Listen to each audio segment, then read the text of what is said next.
नमस्कार, स्वागत है विधि वॉइस में एक नई कहानी के साथ। एक दिन की बात है, आरोही पार्क में टहलते हुए जा रहे थे। तभी उसे एक रोती बच्ची मिली। आरोही ने उस रोने का कारण पूछा तो लड़की ने बताया कि जिस गुड़िया से मैं खेल रही थी वह उसी पार्क में खो गई है। आरोही ने उस बच्ची को उसकी गुड़िया ढूंढ लेने का आश्वासन दिया, जिससे वह बच्ची चुप हो गई। आरोही ने गुड़िया ढूंढने के लिए समय मांगी और फिर दूसरे दिन गुड़िया लाने का वादा करके वह वहां से चली गई।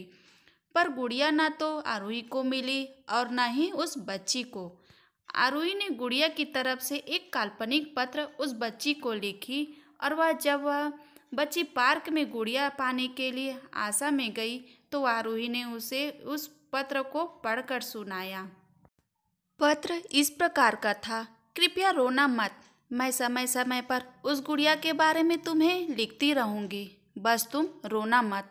अब आरोही रोज उस खोई हुई गुड़िया की तरफ से काल्पनिक पत्र लिखने लगे और लगभग ही रोज उस बच्ची को पढ़कर सुनाती, जो यात्रा की काल्पनिक वर्णन हुआ करता था। आरोही ने उस काल्पनिक रोचक वर्णन ने उस बच्ची को रोने नहीं दिया। वह खुशी खुशी अपनी गुड़िया की धुमकड़ी के किस्से सुनाने लगी। अब वह खुश रहने लगी। एक दिन जब काफी कहानियां हो गई तो आरोही ने उसे दूसरी गुड़िया उस बच्ची को ला कर दी। जाहिर है वह गुड़िया बदली हुई थी। उस बच्ची को अपनी खोई हुई गुड़िया पुरानी गुड़िया जैसी नहीं लगी, तो वह आरोही की ओर देखने लगी।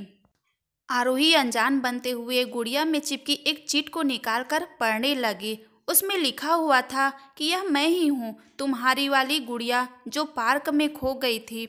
दुनिया भर की लंबी यात्रा की वजह से मैं थोड़ी बदल गई हूँ। बच्ची को इस गुड़िया और आरोही पर विश्वास हो गया। वह गुड़िया लेकर घर चली गई।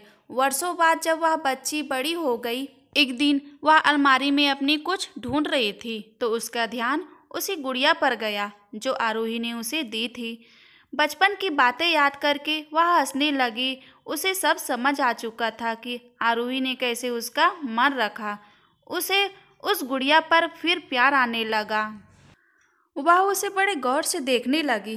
तभी उसकी नज़र गुड़िया की फ्रॉक की आस्तीन में छुपे एक छोटे से पत्र पर गई। उसने बड़ी व्याकुलता से वह पत्र निकाला और पढ़ने लगी।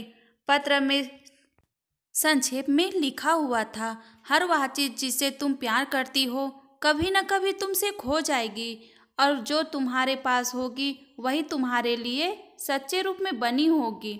रूप भले ही भिन्न होगा पर प्यार एकदम खालिश होगा। दोस्तों, ये कहानी आपको ज़रूर पसंद आई होगी। कहानी सुनने के लिए बहुत बहुत धन्यवाद।